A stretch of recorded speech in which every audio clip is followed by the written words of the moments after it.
ओम नमः सिद्धेभ्य।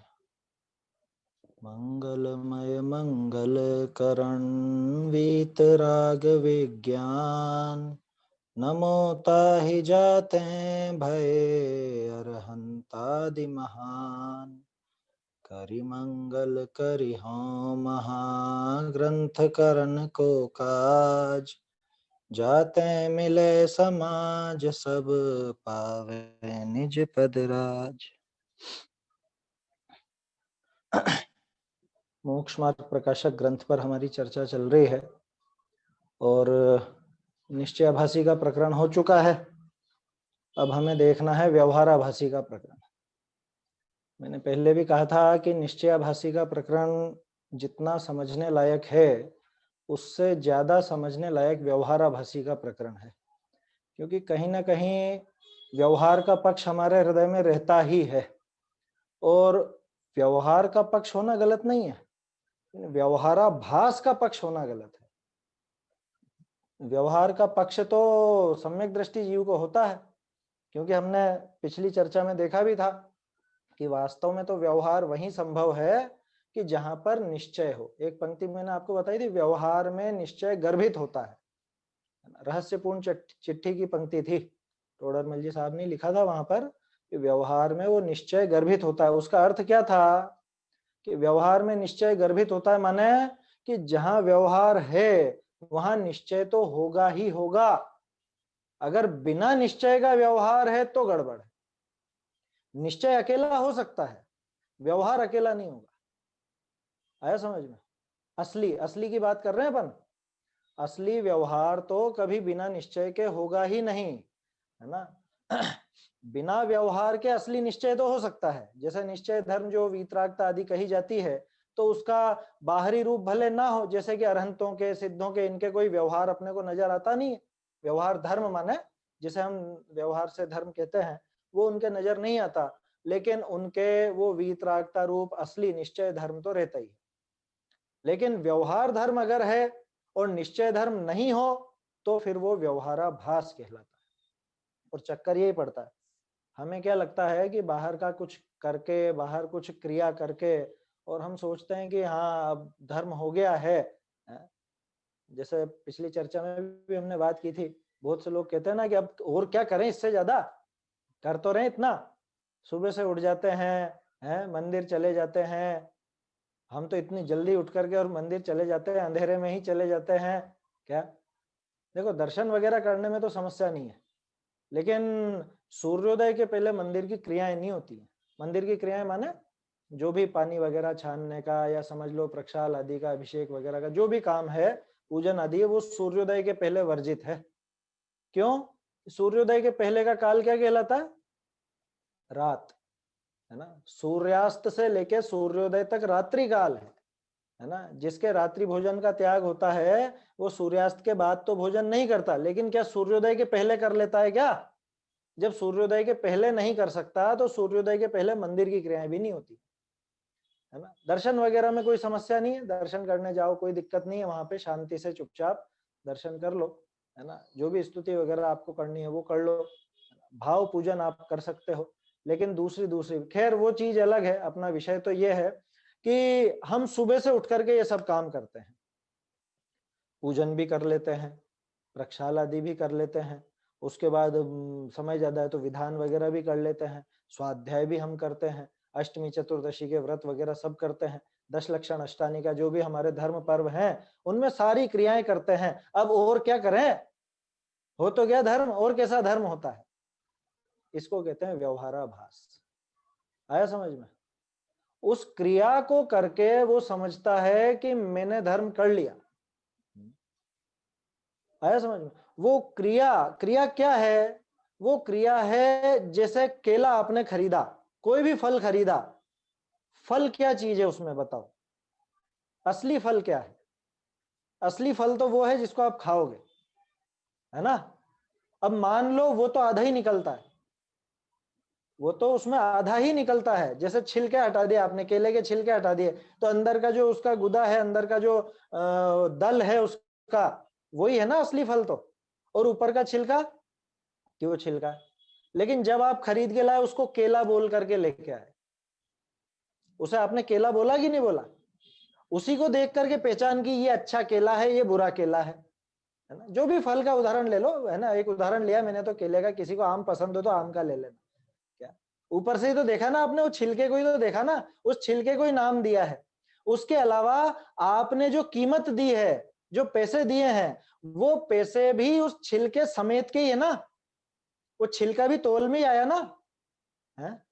छिलका भी तोल में आया है, लेकिन वो छिलका असली फल है क्या? है? उसको फल का नाम दिया गया, उसके लिए कीमत भी चुकाई गई, लेकिन वो असली फल है क्या? कि वो असली फल नहीं है, वो खाया नहीं जाएगा। तो फिर उसका उपचार ऐसा क्यों किया गया? कह रहे वो अंदर उसके निश्चय गर्भित था, असली फल उसमें गर्भित था, तो हमने उसको वो नाम भी दिया और उसकी कीमत भी चुकाई। अब एक काम करो, आप फल लेकर के आगे, फल खा लिया आपने, अब वो जो छिलके और गुठली वगैरह जो भी है ना, केले में तो नहीं होती, आम में गुठली है ना, वो सब वापस ले जाओ कि भैया मैं ले गया था तुझसे ये 50 रुपए किलो, अब एक काम करिए जितना भी है आधा तोल दे और वापस ले ले, बाकी पैसे वापस कर दे। क्या कहेगा वो? कह रहा है कैसा पागल आदमी है ये, इसको समझ में नहीं आता, इतना पागलपन यहाँ पर दिखा रहा है। तो बात समझ में आ रही है क्या कहना चाह रहा हूं? वो व्यवहार तब तक व्यवहार कहलाता है जब तक वो निश्चय गर्भित हो। अब उसमें फल नहीं है, कदाचित आप फल लौटाने जाओ, पूरा फल हो तो फिर भी ले लेगा, पूरा फल हो तो फिर भी ले लेगा, क्योंकि वो बेच सकता है उसको। लेकिन कोरे छिलके या गुठली वगैरह आप लेकर के जाओ और कहो कि इसके पैसे दे दे मुझको, तूने मुझे 50 रुपए किलो में, चल तू तो 20 रुपए किलो ही वापस कर ले, है? कि नहीं होगा भैया। अब इसको छिलका क्यों बोल रहे हो आप? जब खरीद के लाए तब तो उसको फल बोल रहे थे, केला बोल रहे थे, आम बोल रहे थे, और अब क्या बोल रहे हैं? अब छिलका है, कचरा है। क्यों? कि अब उसके अंदर गर्भित नहीं रहा, वो जो निश्चय फल था, असली फल था, वो गर्भित नहीं रहा। ठीक इसी तरह से यहां समझना, अगर निश्चय धर्म साथ में नहीं है तो वो व्यवहार धर्म नहीं है, वो व्यवहाराभास है। और हम गड़बड़ यही कर देते हैं, हम वो बाहर की क्रिया करके यूं सोचते हैं कि हमारा तो धर्म हो गया, जबकि वास्तविक धर्म कुछ और है, वास्तविक धर्म का स्वरूप कुछ और है। दया दान पूजा भक्ति ये सब धर्म है या नहीं? बताओ। धर्म नहीं है ये, इनको आप अधर्म कह दोगे? धर्म है या नहीं? अरे अभी अपन ने बात की ना, व्यवहार तभी तक है जब तक उसके साथ निश्चय गर्भित है। धर्म की परिभाषा क्या दी आचार्य ने? चरणानुयोग की भी परिभाषा लोगे ना तो भी वो अध्यात्म की परिभाषा जाकर के मिलेगी। रत्नकरण जी में क्या दी धर्म की परिभाषा? संसार दुखता सत्वान यो धरत्युत्तमे सुखे, देशयामि समीचीनम धर्मम कर्म निवर्हणम, संसार दुखता सत्वान यो धरत्युत्तमे सुखे। क्या? कैसे उस समीचीन धर्म को कहूंगा जो कि कर्मों का निवर्हण करने वाला? पहली शर्त, कर्मों का निवर्हण माने कर्मों का नाश करने वाला है। कौन सा भाव करेगा कर्मों का नाश? शुभ भाव करेगा, अशुभ भाव करेगा, या वीतराग भाव करेगा? क्या करेगा? कौन करेगा उनमें से? और संसार के दुखों से छुड़ा के जो उत्तम सुख में धर दे, उसका नाम धर्म है। किसकी परिभाषा है ये? रत्नकरण श्रावकाचार्य, है ना, शुरू में ही है, मंगलाचरण के बाद ही ये परिभाषा दी है समंत भद्राचार्य ने। और धर्म की असली परिभाषा कहां मिलती है फिर अपने को? कुंद कुंदाचार्य ने तो प्रवचन सार जी में लिखा, क्या लिखा है? चारितम खलु धम्मो, धम्मो जोसो समोत्तीर्ण दिट्ठो, मोह खोह विहीणो परिणामो अपनो हु समो। कि वो समत्व परिणाम का नाम धर्म है। समत्व परिणाम माने वीतराग भाव, सम भाव, न राग न द्वेष, न शुभ राग न अशुभ राग, न शुभ द्वेष न अशुभ द्वेष। आया समझ में? तो उस समत्व परिणाम का नाम वीतराग भाव है, वो असली धर्म है। वो असली धर्म के साथ में जो जो होंगे उन सबको भी हम धर्म की संज्ञा दे देंगे व्यवहार से, ऐसा आचार्य देव का कथन। तो ये जो पूजा भक्ति दया दान इत्यादि, ये सब उस वीतराग भाव के अनुचर होते हैं, उसके साथ साथ चलते हैं, इसलिए इनको भी धर्म कह दिया जाता है। जैसे उस छिलके को भी उस दल के साथ होने के कारण फल कह दिया, जैसे उस स्टील के डब्बे को भी शक्कर अंदर रखी है इसलिए शक्कर का डब्बा कह दिया, घी अंदर रखा है तो घी का डब्बा कह दिया।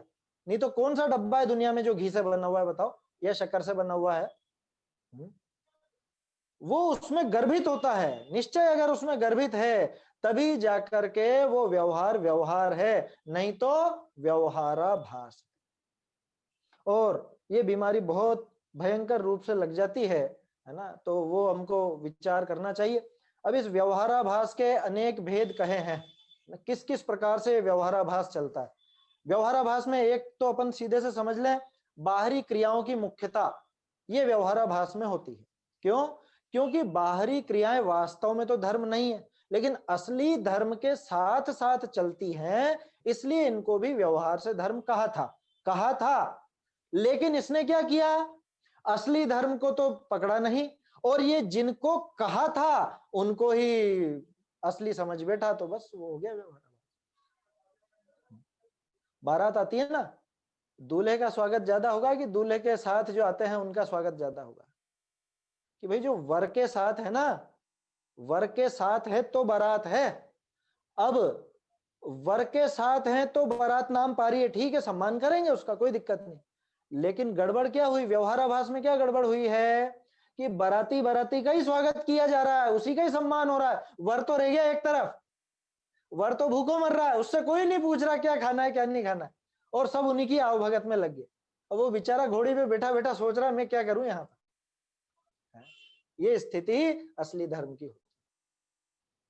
तो निश्चय धर्म जो वीतराग भाव है, वो वीतराग भाव के साथ साथ जो व्यवहार धर्म माने बाहरी क्रियाएं चलती हैं, उन पर तो इतना जोर दे दिया गया कि ये जो असली धर्म है वो गायब रही। असली धर्म माने क्या, स्वाध्याय, कि अरे ये स्वाध्याय भी बाहरी क्रिया है ना। बहुत से लोग यूं सोचेंगे कि शायद पूजा पाठ का नाम व्यवहार होगा और स्वाध्याय का नाम निश्चय होगा, ऐसा बिल्कुल भी नहीं है। चाहे पूजा हो, पाठ हो, भक्ति हो, स्वाध्याय हो, जप तप दान इत्यादि जो कुछ भी हो, ये सारे के सारे व्यवहार से ही धर्म कहलाते हैं, इनमें एक भी निश्चय नहीं। क्रिया है ना, सभी नहीं देखने बेटा। ये किसी का ऑडियो चालू है, बंद कर लीजिए, अगर प्रश्न हो तो ही आप ऑडियो चालू करें। विनीत जी देख लेना एक बार जो बस। चलिए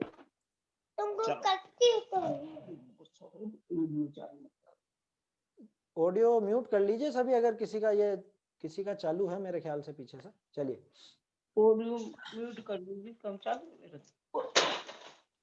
तो क्या बात कर रहे हैं अपन कि वो जो व्यवहार है उसी की मुख्यता इतनी हो जाए कि निश्चय की बात समझ में ही नहीं आए, वो धर्म ही समझे नहीं, असली धर्म क्या चीज है उसको नहीं समझे, इसका नाम व्यवहाराभास है।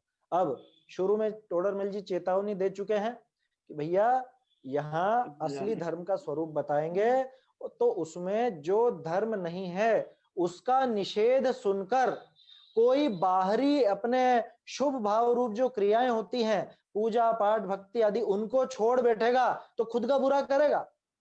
इसलिए यहाँ कोई पूजा पाठ स्वाध्याय वगैरह छुड़ाने की बात नहीं चल रही है, ध्यान रखना, बल्कि उनका सही स्वरूप क्या है, उनका सही स्वरूप समझ करके और उनको करे तो फल मिलेगा, ये बात यहाँ चलती है। अब वो थोड़ा उन चीजों का उसकी मान्यता का निषेध होगा ही सही, मान्यता के निषेध में पूजा पाठ स्वाध्याय भक्ति आदि का निषेध नहीं है, ऐसा पहले ही कह चुके हैं। तो वो 213 पेज पर उन्होंने डिस्क्लेमर दे दिया था, है ना, एक सूचना दे दी थी पहले से कि भैया तुम इसको उल्टे अर्थों में मत ले लेना, पहले ही चेतावनी दे दी थी। उसके बाद प्रकरण चालू हुआ था जिसमें सबसे पहला था कुल अपेक्षा धर्म धारक व्यवहाराभासी। थोड़ी सी बात हमने की थी इसके बारे में, कुल अपेक्षा धर्म धारक व्यवहाराभासी क्या चीज है, कि जो जैन कुल में पैदा हो गया, ठीक है, क्यों जाते हो भैया जैन मंदिर, क्यों जाते हो, कह रहे हम जैन है, हमारे बाप दादा जैन थे, जैन के घर में पैदा हुए हैं तो इसलिए जाते हैं। अच्छा रात में खाते हो क्या, कि नहीं खाते, हम आलू प्याज नहीं खाते, क्यों नहीं खाते, हम जैन हैं इसलिए नहीं खाते। माने तू कल से अगर मान लो कि वो हिंदू में पैदा होता तो खाने लग जाता, या अगर मान लो किसी कोई मुसलमान आदि में पैदा हो जाता तो मांस भी खाने लग जाता। फिर तो क्यों नहीं खाना रात को, या क्यों नहीं खाना अभक्ष्य, है? अभक्ष भक्षण क्यों नहीं करते हो? कि हम जैन है इसलिए नहीं करते हैं। ये जवाब नहीं है ना भाई। अन्य जो बिल्कुल ना समझ हो ना, कोई बिल्कुल ना समझ, जैसे छोटे बच्चे जाते हैं स्कूल में जाते हैं और वो स्कूल वाले तो अब समझेंगे नहीं, तो उनसे तो फिर भी ये कहा जा सकता है कि भाई जैन है इसलिए नहीं खाते। अब उनको ज्यादा क्या समझाओ, इसमें जीव है क्या, वो समझेंगे ही नहीं। उनके लिए तो फिर भी इतना कहा जा सकता है कि जैन है इसलिए नहीं खाते, लेकिन इसकी मान्यता टटोली जा रही है। हमारी मान्यता क्या है, ये टटोल रहे हैं टोडरमल जी, और ये हमको समझा रहे हैं कि भैया तुम अगर इस भावना से नहीं खाते तो तुम तो बेकार काम है। क्यों बेकार काम है? क्योंकि कल से किसी दूसरे कुल में पैदा हो जाते हैं तो वहां वैसा आचरण करते। अगर तुम दूसरे कुल में हो जाते, और फिर तो सारे धर्मात्मा हो जाएंगे ना। क्यों? क्योंकि अपने कुल परंपरा का तो निर्वाह सभी करते हैं। हिंदू अपने कुल में आई परिपाटी चलाते हैं, मुसलमान अपने कुल में आई परिपाटी चलाते हैं, सिख अपने कुल में चली आई परिपाटी चलाते हैं। तुम जैन हो तो तुम अपने कुल में चली आई परिपाटी चला लो। इसमें बड़ी बात क्या हो गई? इसमें धर्म क्या हो गया? तो क्या रात में खाने लग जाएगा? पहले ही कह चुके हैं, उल्टा अर्थ ग्रहण मत करना। यहाँ बात ये कह रहे हैं कि तू आलू प्याज नहीं खाता, रात्रि भोजन नहीं करता, अभक्ष भक्षण नहीं करता, रोज मंदिर जाता है, छान के पानी पीता, ये सब व्यवहार क्रियाएं जिनको हम व्यवहार से धर्म कहते हैं, है ना? तो ये सब करता है, क्यों करता है? हम तो ये पूछना चाह रहे हैं, क्यों करता है? तेरी मान्यता क्या है? क्या है मान्यता इसके पीछे? कि हम जैन हैं, हमको ऐसा सिखाया गया इसलिए, कि कल से कोई और तुझे कुछ और सिखाएगा तो वैसा करने लग जाएगा, है? जैसे मान लो कोई बालक हो, वो पहले इधर उधर कहीं भी जाता हो अपने दोस्तों के कहने में आकर के, फिर उसके कोई दूसरे दोस्त बने, उनके कहने में आकर के कहीं और जाने लग कहीं और का मतलब कोई देवी देवता के स्थान पर, किसी अन्य देवी देवता के स्थान पर जाता था, फिर कोई दूसरे दोस्त बन गए तो फिर कोई और देवी देवता के स्थान पे जाने लग गया, फिर कोई जैन दोस्त मिल गए तो जैनी के घर पर मतलब जैनियों के स्थान पर मंदिर आदि जाने लग गया। खैर अभी यहाँ पे मित्रों वाली बात नहीं है, यहाँ पे तो अभी कुल अपेक्षा की बात है, जिसको कुल से ही जैन पना मिला है। मित्रों वाली बात तो वो परीक्षा रहित आज्ञानुसारी में आ जाएगी। ये बहुत अंतर नहीं है इन दोनों में। क्या ये जो कुल अपेक्षा और ये जो परीक्षा रहित है ना, इन दोनों में बहुत ज्यादा अंतर नहीं है। 214 और 215 पेज पर दोनों लगभग लगभग एक जैसे ही हैं। परीक्षा रहित वाले में इतना जरूर है कि कोई अन्य भी हो सकता है जो जैन कुल में पैदा नहीं हो, वो भी हो सकता है, लेकिन जैन कुल में पैदा हो गया और परीक्षा नहीं कर रहा तो भी वो खुद भी परीक्षा रहित में शामिल हो जाएगा। और क्या तर्क दिए थे टोडरमल जी ने कि भाई कुल देख करके तो न्याय नहीं होता ना, तो कुल देख करके धर्म होगा क्या?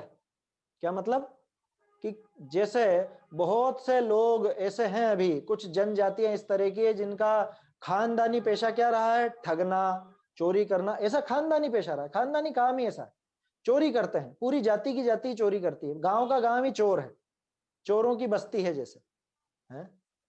होते हैं ना, बहुत सी जातियां हैं इस तरह की, निचली जातियां हैं कुछ इस तरह की, जो जिनमें नाम तो अपन ले नहीं सकते हैं ऊपर में, लेकिन होती हैं कुछ इस तरह की।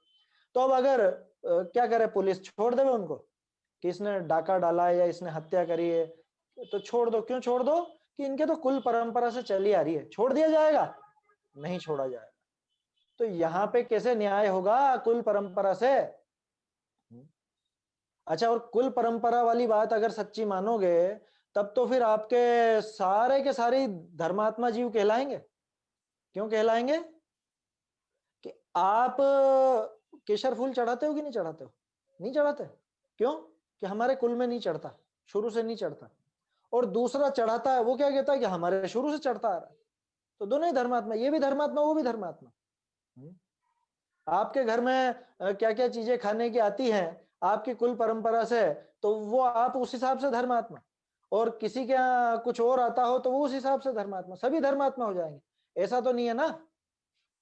माने कुल परिपाटी से तो जब संसार में ही न्याय नहीं होता, तो ये तो पारलौकिक मार्ग है, धर्म का मार्ग है, लोकोत्तर मार्ग है, इसमें कुल परंपरा का विचार नहीं किया जा सकता।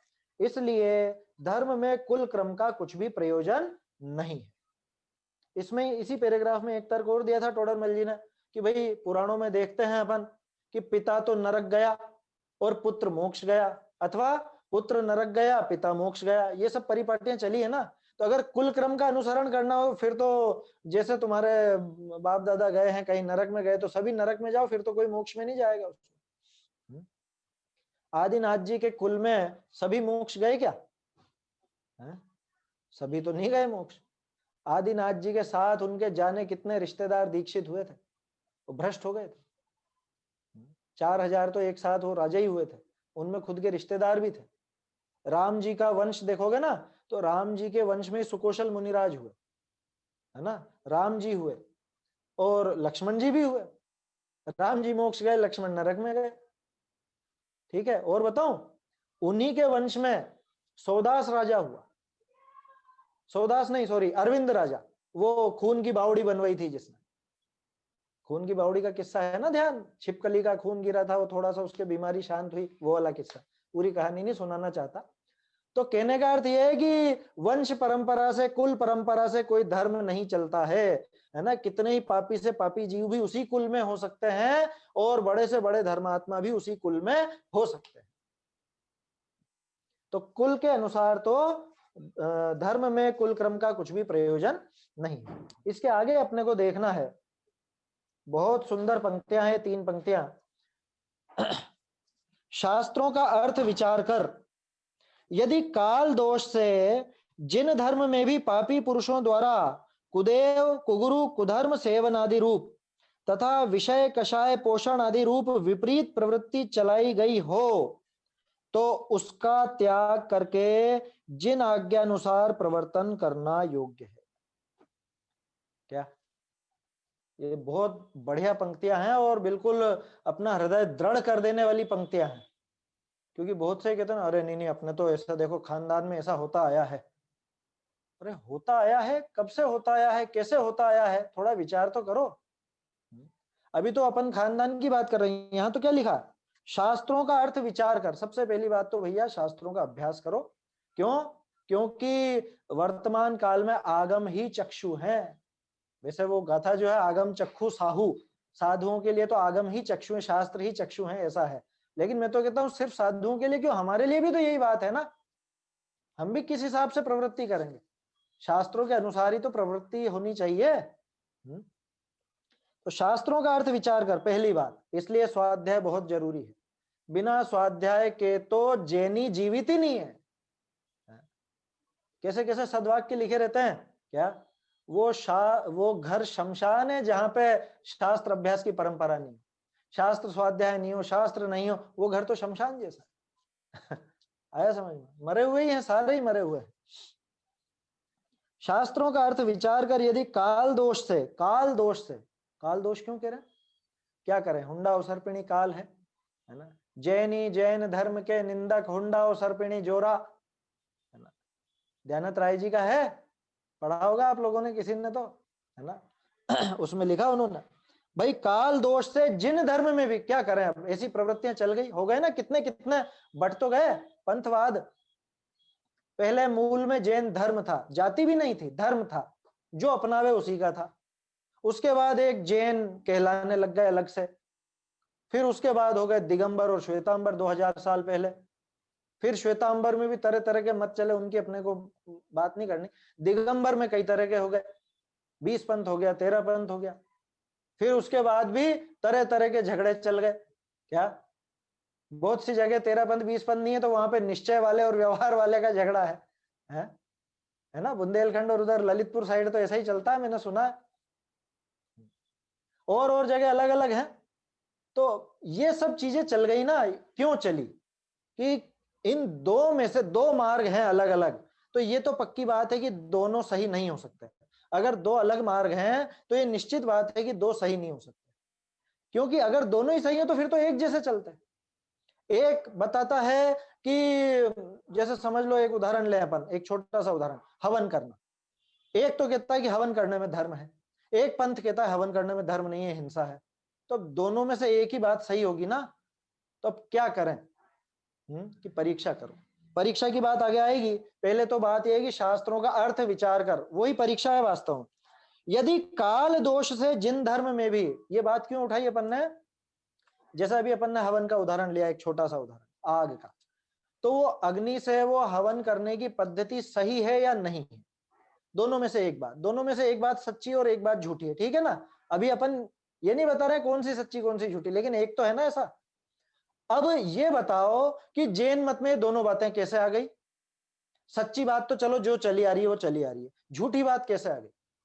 झूठी बात ऐसे आ गई कि काल दोष से जैन धर्म में भी गलत बात मिलाने वाले, मिलावट करने वाले यहां भी हो गए। मिलावट की गई, शास्त्रों में मिलावट की गई, है ना। लोगों के झुंड उस रूप परिवर्तित हुए, तो ये पद्धतियां चल पड़ी। वो भी इतिहास और परीक्षा के संबंध में अपन देखेंगे, उसकी चर्चा विस्तार से करेंगे। ये बहुत जरूरी प्रकरण है। आप में से बहुत से लोग सोच रहे होंगे कि छठे अध्याय के पहले तो बहुत जल्दी जल्दी हो रहा था, ये 7वां अध्याय में समय ज्यादा लग रहा है। इसके प्रकरण ज्यादा समझने योग्य हैं और सारे ही विशेष प्रकरण हैं, इसलिए मेरा मन नहीं मानता कि अपन एकदम से छोड़ करके आगे बढ़े इसको। देखो तो क्या कह रहे हैं, शास्त्रों का अर्थ विचार कर यदि काल दोष से जिन धर्म में भी, अगर जिन धर्म में भी पापी पुरुषों द्वारा कुदेव, कुगुरु, कुधर्म सेवन आदि रूप, बोलो ये हो गया कि नहीं हो गया है? जैन मत में भी आ गया ना, देख लिया ना अपन ने, छठे अधिकार की चर्चा काफी विस्तार से करी थी। वहां पे बहुत सी ऐसी मान्यताएं अपने जैन मत में भी घुस गई, जो कुदेव रूप है, कुधर्म रूप है, कुगुरु रूप है इत्यादि सेवन आदि रूप। दूसरा विषय कषाय पोषण आदि रूप। दो बातें, या तो कुधर्म कुगुरु और कुदेव का सेवन, या फिर विषय कषाय का पोषण। और ये किस नाम पे चलाया? धर्म के नाम पे। जैसे एक छोटा सा उदाहरण मुझे ख्याल आता है, हम लोग जब छोटे थे ना, बच्चे थे, तो हमारे यहाँ एक मंदिर है, बड़ा मंदिर है ना, शांतिनाथ जी का। तो छोटे थे तो वहां पे हर शुक्रवार को टॉफी बांटी जाती थी। अभी बहुत से मंदिरों में होता होगा इस तरह से, बच्चों को चॉकलेट टॉफी कुछ भी देते थे। अब वो चॉकलेट टॉफी भक्ष है या अभक्ष है? पहली बात तो अभक्ष। दूसरी बात, कदाचित भक्ष भी हो तो क्या मंदिर में कुछ खाद्य सामग्री बांटी जाती है? तीसरी बात, वो क्रिया धर्म है या अधर्म? मेरा प्रश्न तो ये है। क्या लिखा है? विषय कषाय पोषण आदि रूप प्रवृत्ति, क्या धर्म के नाम पे वो विषय कषाय पोषण आदि रूप विपरीत प्रवृत्ति चलाई गई हो कि घर पे खाना नहीं खाते हैं क्या? तो अरे घर पे खाना खाते हैं, उसको धर्म तो नहीं कहते हैं क्या? उल्टा तर्क करने वाले ऐसा तर्क कह सकते हैं कि आप घर पे आग नहीं जलाते हो क्या, घर पे खाना नहीं बनाते हो क्या है? अरे घर पे तो सारे ही काम होते हैं भैया, घर पे क्या नहीं होता है?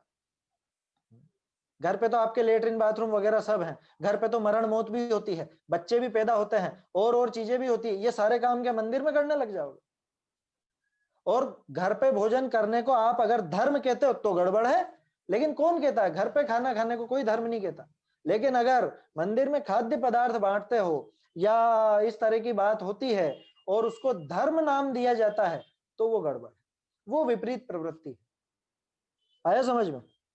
क्या कह रहे हैं कि अगर काल दोष से जिन धर्म में भी पापी पुरुषों द्वारा विपरीत प्रवृत्ति चलाई गई। विपरीत प्रवृत्ति कितने प्रकार की? कि मुख्य रूप से दो प्रकार की। एक प्रकार कौन सा? कि कुदेव कुगुरु कुधर्म के सेवन रूप, दूसरा विषय कषाय के पोषण रूप। बहुत गंभीर बात है ये। क्या अपन इसकी विस्तार से चर्चा करना नहीं चाह रहे हैं, क्योंकि खैर लगेगा बहुत लोगों को, बुरा भी लग सकता है। धर्म के नाम पर विषय कषाय का पोषण हो और उसको धर्म समझे, ये क्या है? ये कुधर्म है या नहीं? वैसे मेरे ख्याल से चर्चा अपनी तो हो चुकी है पहले, कुधर्म के निरूपण के समय, छठे अधिकार के समय करी थी हमने चर्चा। पूजन विधान पंच कल्याणक आदि आयोजनों में, इनमें और बहुत सारी चीजें होती हैं। विषयों का पोषण होता है, कषाय का पोषण होता है, और उसको अगर धर्म नाम दिया जाता है, ये भी उसी तरह की बात है। ऐसी विपरीत प्रवृत्ति चलाई गई हो तो क्या करना?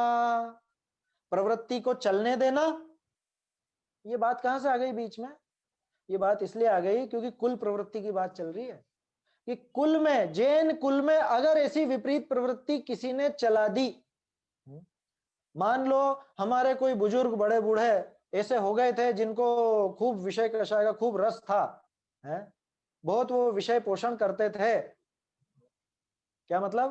कि नहीं, घर में नियम से लहसुन प्याज की चटनी तो बनेगी बनेगी, रोज सबको खानी है, ये पद्धति चला गए वो क्या कि नहीं साहब हमारे बड़े बूढ़े के करके गए थे तो अब तो क्या हमको तो खानी पड़ेगी।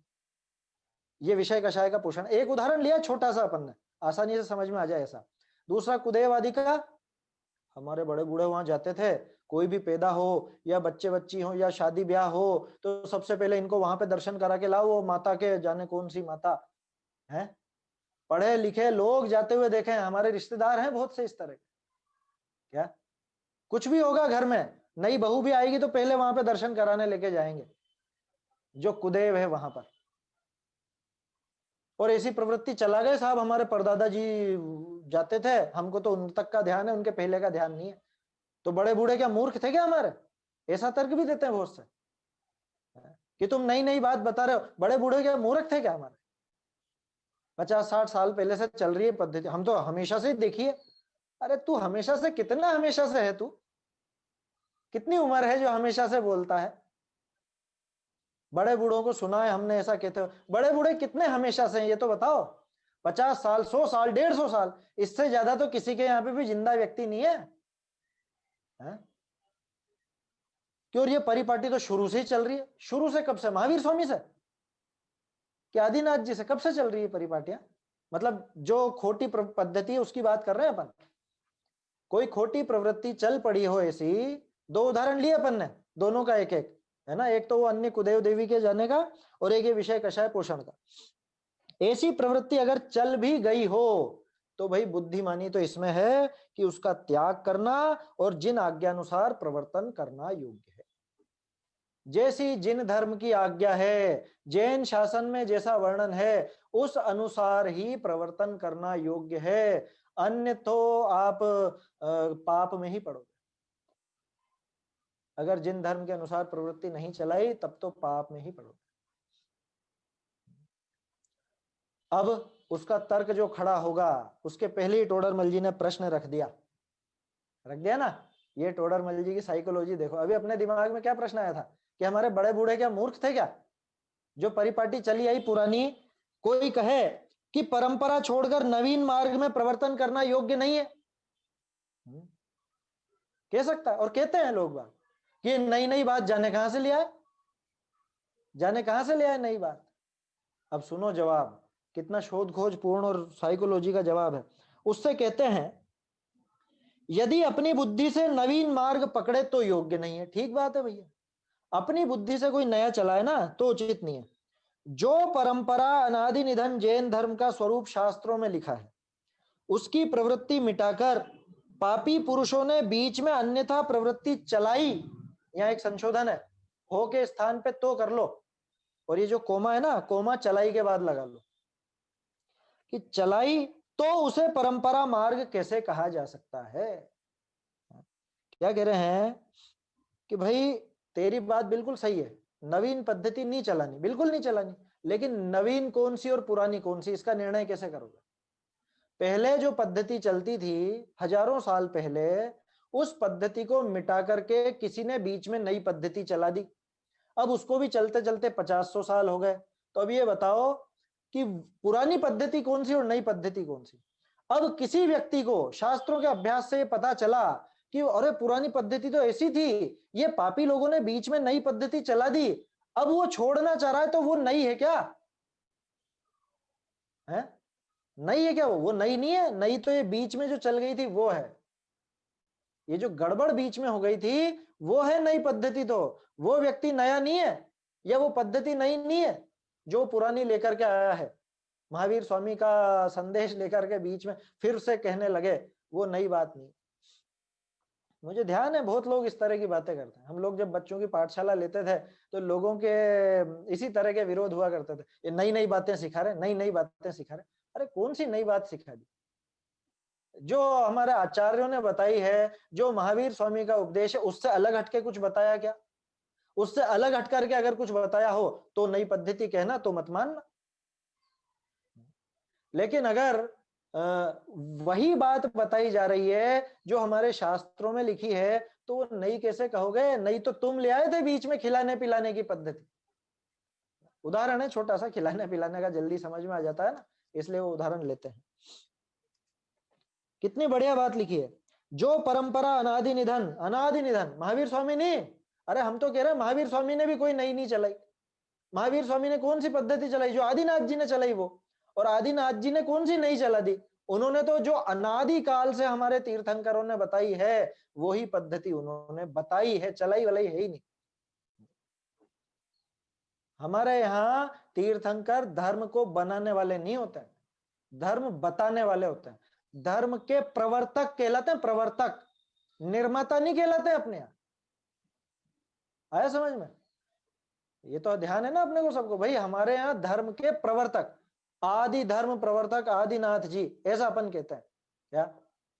धर्म प्रवर्तक महावीर स्वामी, ऐसा कहते हैं। धर्म निर्माता नाम सुना क्या कभी? धर्म पद्धति का निर्माण नहीं होता है, धर्म पद्धति तो अनादि निधन चल रही है ना, सनातन सत्य है। धर्म नया होता है क्या?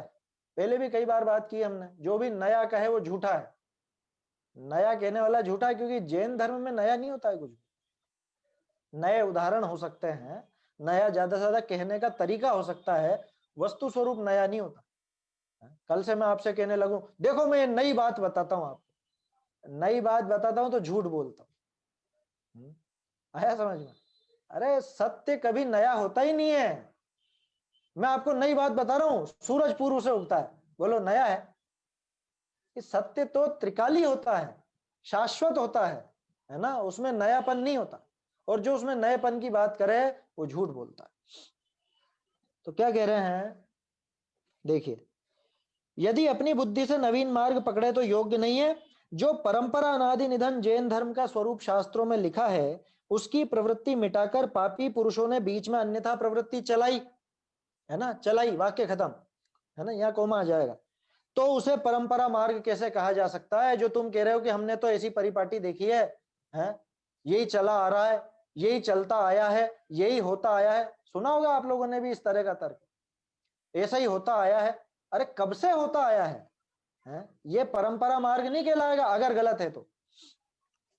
तथा उसे छोड़कर पुरातन जैन शास्त्रों में जैसा धर्म लिखा था वैसा प्रवर्तन करे तो उसे नवीन मार्ग कैसे कहा जा सकता है? तुम कह रहे हो नई बात लाए, नई बात कैसे कह रहे हो? हम तो हजारों साल पुरानी बात लेकर के आए। नया तो ये था जो गड़बड़ चल गई थी बीच में। आया समझ में?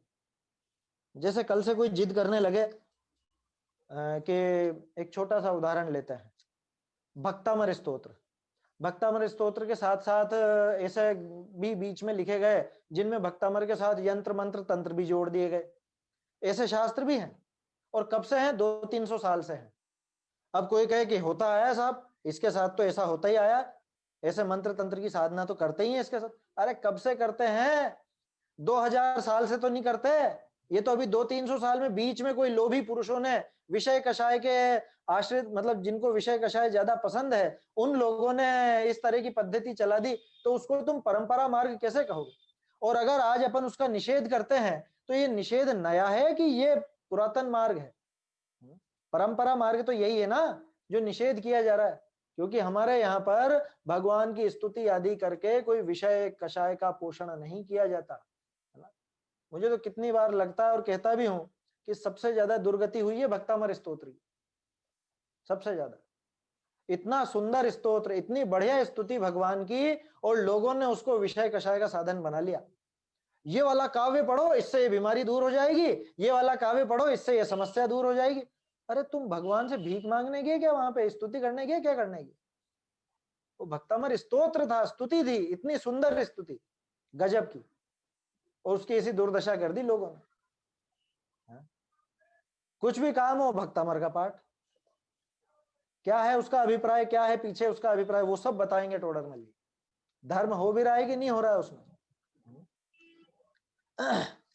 देखिए, तथा यदि, अब एक बहुत अच्छी बात है कि साहब ठीक है अब क्या करें, हमको तो किस्मत से कुल जैन कुल ही मिला, तो हम फिर कुल में अच्छी प्रवृत्ति होती आई है। हमारे बाप दादा वगैरह कोई भी रात में नहीं खाते थे, कोई भी अभक्ष भक्षण नहीं करते थे, तो अब हम इसको अपनावें या नहीं अपनावें? कहीं हम भी कुल प्रवृत्ति वाले ही तो नहीं कहलाने लग जाएंगे? कह रहे भाई यदि कुल में जैसी जिनदेव की आज्ञा है उसी प्रकार धर्म की प्रवृत्ति है तो अपने को भी वैसे ही प्रवर्तन करना योग्य है, उसमें दिक्कत नहीं है। किस्मत से देखो, अभी जैसे जो भी लोग आप सुन रहे हो, मेरे ख्याल से कोई भी ऐसा नहीं है कि जिसके घर में अभक्ष आता हो, ऐसा बड़े बड़े अभक्ष आते हो या बाजार की ऐसी गंदी सामग्री आती हो, रात्रि भोजन होता हो। अब आपके यहाँ जो भी नया बच्चा पैदा हो रहा है तो उसका तो पुण्य का उदय ऐसा कि उसको कुल परंपरा से अच्छी चीज मिली, सही मार्ग मिल गया कुल परंपरा से। तो अब अगर वो ये पढ़े कि कुल अपेक्षा से तो नहीं होना चाहिए धर्म, तो वो क्या छोड़ देवे इसको कि नहीं प्रवर्तन तो वैसे ही करना, लेकिन परंतु उसे कुलाचार न जानना, या संशोधन है, जान के स्थान पर जानना, परंतु उसे कुलाचार न जानना, कोमा धर्म जानकर उसके स्वरूप फल अधिक का निश्चय करके अंगीकार करना।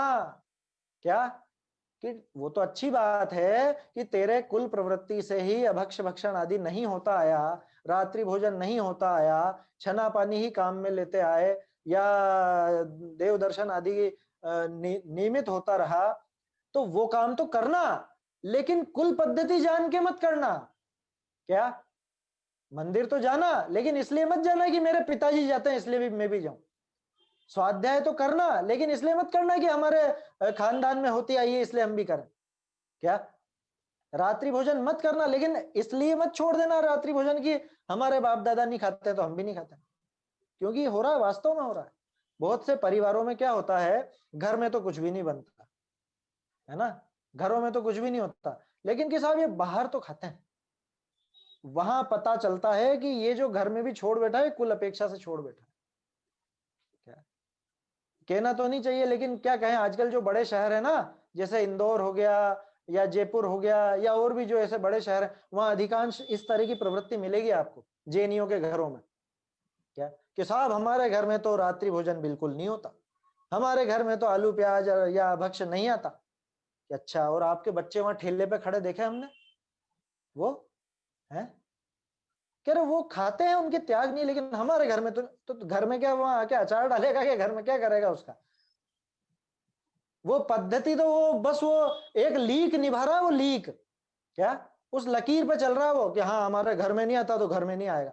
अच्छी बात है घर में नहीं आवे, वो तो अच्छी बात है, हम ये नहीं कह रहे घर में आना चाहिए, लेकिन घर में क्यों नहीं आए, कि बाप दादा नहीं खाते थे इसलिए नहीं आए, कि उनमें जीव बहुत हैं, जीवों का घात बहुत होता है, अपने को जीवों का घात नहीं करना इसलिए नहीं आए। क्या होना चाहिए पीछे प्रयोजन, बुद्धि क्या होनी चाहिए। देखो एक व्यक्ति जिसने आलू प्याज छोड़ दिया, क्यों छोड़ दिया, कि उसको डॉक्टर ने मना की थी, और एक व्यक्ति जिसने आलू प्याज छोड़ दिया, क्यों छोड़ दिया, अरे इसमें इतने जीव होते हैं, अनंत जीवों का घात होता है इसलिए। क्रिया तो दोनों की एक जैसी दिख रही है ना, क्रिया दोनों की एक जैसी है, आया समझ में, लेकिन एक अभी भी पाप ही बांध रहा है। कौन, डॉक्टर के अनुसार जिसने छोड़ा है वो पाप ही बांध रहा है, वो कोई पुण्य नहीं बन रहा उसके। कोई सोचे कि अरे चलो अच्छा हुआ फालतू का पाप मिटा, कि तेरे मन से तो मिटा ही नहीं है, मन में कहां मिटा उसके है? विषय सेवन में तो अभिलाषा मूल है, हिंसा में प्रमाद परिणति मूल है। कैसे अमृत वचन दिए टोडरमल जी ने, है ना, सिद्धांत वाक्य है ये, कि हमने हिंसा कहां करी, कि तेरा प्रमाद अगर था तो हिंसा तो होती है, निश्चित होती है, क्योंकि कोई क्रिया से हिंसा का नाम नहीं है। आप और टोडरमल जी ने मन से नहीं बनाई है ये परिभाषा, आप देखो तत्वार सूत्र में परिभाषा क्या है हिंसा की, प्रमत्त योगात प्राण व्यप्रोपणम हिंसा, प्रमाद के योग से प्राणों का व्यप्रोपण होना हिंसा। और आचार्य देव ने ये तक नहीं लिखा किसके प्राणों का, दूसरे जीव के प्राणों का या खुद के प्राणों का, क्योंकि प्रमाद के योग से सबसे पहले खुद के प्राणों का घात होता है। सोचो आप, गंभीरता से सोचो, क्यों नहीं लिखा आचार्य ने कि जीवों को मसल देने का नाम हिंसा है, जीवों का घात कर देने का नाम हिंसा है, ऐसा नहीं लिखा। उन्होंने लिखा प्रमाद के योग से, और उसी चीज का सार पकड़ के टोडरमल जी ने लिखा हिंसा में प्रमाद परिणति मूल है। आया समझ में। और ऐसे ही विषय सेवन में अभिलाषा मूल है। वो विषय सेवन क्यों नहीं कर रहा, ये डॉक्टर ने मना किया, या फिर अभी मिल नहीं रहा है, या कोई और दिक्कत आ गई है। अगर मन में अभिलाषा बनी हुई है याद रखिए 204 पेज करी थी ना बात हमने प्रतिज्ञा वाली, कि मन में जब तक वो भाव रहता है तब तक तो उसका त्याग वास्तव में हुआ ही नहीं है, इसलिए प्रतिज्ञा लेना चाहिए, ऐसा था ना प्रकरण। तो कहने का अर्थ यह है कि भाई अगर कुल प्रवृत्ति में सही मार्ग पर चल रहे हो तो उस सही मार्ग का अनुसरण तो करना, वैसा ही प्रवर्तन करना, लेकिन ये सोच के मत करना कि हमारे बाप दादा करता है इसलिए हमको करना है, बल्कि उसकी सत्यता पहचान कर कि ये मार्ग सत्य है, अन्य मार्ग सत्य नहीं है, ये पद्धति सही है, अन्य पद्धति सही नहीं है, ऐसा विचार कर। लिखा ना, उसे कुलाचार न जानना, उसको कुलाचार मान लेगा तो फिर कुल वाली बात लगेगी जो ऊपर तर्क आए हैं। धर्म जानकर उसके स्वरूप फल आदि का निश्चय करके अंगीकार करना। अगर देखो कितनी बड़ी बात, जो सच्चे भी धर्म को कुलाचार जानकर प्रवर्तता है तो उसे धर्मात्मा नहीं कहते। कह रहे मैं तो इतना सब आचरण कर रहा हूं और आप मुझे धर्मात्मा नहीं कह रहा। कह रहे तू सिर्फ तेरे बड़े बूढ़ों का अनुसरण कर रहा और कुछ नहीं कर रहा, तूने धर्म को समझा कहाँ है? समझ के करे तब जाके धर्मात्मा कहलाएगा। हमारे बड़े बूढ़े करते थे तो हम भी वैसे ही कर रहे हैं, उससे धर्मात्मा नहीं हो जाता। आया समझ में? क्योंकि कितना बड़ा तर्क है, सब कुल के उस आचरण को छोड़ दें तो आप भी छोड़ देगा। लो, कल तक तो घर में कुछ भी अभक्ष नहीं आता था, वैसी पद्धति चलती थी, लेकिन घर के मुखिया ने ऐलान कर दिया कि आज से सब आएगा, तो ठीक है ये भी खाने लग गया, ये भी सब अभक्ष चलने लग गया। इसके कहाँ गया वो धर्म है? तो ये तो कुल परंपरा से करना उचित नहीं है। तथा वह जो आचरण करता है सो कुल के भय से करता है, कुछ धर्म बुद्धि से नहीं करता, इसलिए वह धर्मात्मा नहीं है। उसके दिमाग में तो एक कुल परंपरा का वो भय अथवा वो अनुसरण का लोभ ही बैठा हुआ है, उसके कोई धर्म बुद्धि नहीं आई है। इसलिए धर्म का आचरण तो करना, लेकिन कुल परंपरा जान के नहीं करना, उस धर्म का स्वरूप और उसका फल समझ करके करना। अब देखिए आखिरी पंक्तियां हैं इसी की, इसलिए विवाह आदि कुल संबंधी कार्यों में तो कुल क्रम का विचार करना, परंतु धर्म संबंधी कार्य में कुल का विचार नहीं करना। ये क्या कहना चाह रहे हैं टोडरमल जी? कि सजाती में विवाह करना, अन्य में नहीं करना, ऐसा चलता है ना कि खंडेलवाल तो खंडेलवाल में ही करे, जेसवाल जेसवाल में ही करे, परवाल परवाल में ही करे। क्या बुंदेलखंड में क्या चलता है, परवाल और वो गोलापुर है, या उधर खरौवा और लमेचू, तरह तरह के समाज चलते हैं जगह जगह, तो अपनी समाज में करना, ऐसा कह रहे हैं क्या टोडरमल जी? ऐसा नहीं कह रहे हैं भाई। तुम अगर कुल परंपरा देखते हो तो विवाह आदि माने जो भी काम है, शादी ब्याह व्यापार धंधा इत्यादि, उसमें भले देखते रहना, यहाँ धर्म संबंधी कार्य में कुल का विचार नहीं करना। क्या? और एक और चीज, कुल क्रम का विचार करना क्यों लिखा विवाह आदि में? इसलिए लिखा कि अगर तुम्हारे कुल क्रम में धर्म की पद्धति चल रही हो तो वो पद्धति चलाने वाला ही सामने वो वाला होना चाहिए। बात समझ में आ रही है? क्या मतलब कि अगर अपनी कुल परंपरा ऐसी चल रही है कि रात्रि भोजन नहीं होगा, अभक्ष भक्षण नहीं होगा, आलू प्याज आदि नहीं आएंगे, तो कैसी लड़की देखना कि जो हमारे कुल क्रम का निबाह कर सके, जो हमारे कैसा लड़का देखना कि जो हमारी लड़की आज तक जिसने धर्म पाला है इस धर्म का साधन जहां हो सके। आया समझ में? बाकी सब व्यर्थ है, बाकी में दम नहीं है। क्या युगल जी बाबूजी कहा करते थे, ये जो वाल है ना, वाल इंग्लिश में वाल मतलब क्या होता है? दीवार। वाल माने दीवार, तो खंडेल वाल, बघेर वाल, जेस वाल, पर वाल, और वाल है, फला फला जो भी, ये सब दीवारें हैं, इनको तोड़ दो, जैन बनो, ऐसा कहते थे बाबूजी, है ना। शादी ब्याह में ये ज्यादा से ज्यादा विचार क्या करना कि ये हमारे धर्म का पालन बराबर करेगी या करेगा या नहीं, ये विचार कर लेना। अपने घर की बेटी हो तो 20-22 साल, जितने भी साल आपने घर में रखा, अब उसने इतने साल यहाँ पे धर्मानुकूल आचरण किया, तो ऐसे घर में कभी मत दे देना कि जहां पे उसका वो धर्म छूट जाए। आया समझ में? ऐसी जगह देना ही नहीं, भूल के भी नहीं देना कि अरे साहब ऐसे फिर नहीं मिलेंगे, तो अरे सब पुण्य से मिलता है, अपने आप मिलता है। हमने तो प्रत्यक्ष देखा है और पहले भी कई बार उदाहरण दे चुका हूं, बार बार क्या दूं। आया समझ में? जो दृढ़ रहते हैं उनको उनके हिसाब से अपना आप मिल जाता है, स्वयं में मिल जाता है। आप खुद ही शुरू से ढीले रहोगे तो ढीले ही लोग मिलेंगे, है ना। धर्म में ढीले, है ना। आया समझ में? और कुछ अर्थ मत लेना। तो कहने का अर्थ यह है कि कुल परंपरा का विचार भले विवाह आदि में कर लेना, धर्म मार्ग में कुल परंपरा का विचार करना उचित नहीं है। आज समय थोड़ा ज्यादा हो गया है, ये कुल अपेक्षा धर्म धारक व्यवहाराभासी का प्रकरण पूरा हो गया। अब इसी से मिलता जुलता प्रकरण है परीक्षा रहित आज्ञानुसारी, इसको अपन कल से देखेंगे। निज निधि निज में बताई यह अनंत उपकार है, इसके लिए जिन वाणी माँ को वंदना शत बार है, वंदना शत बार है।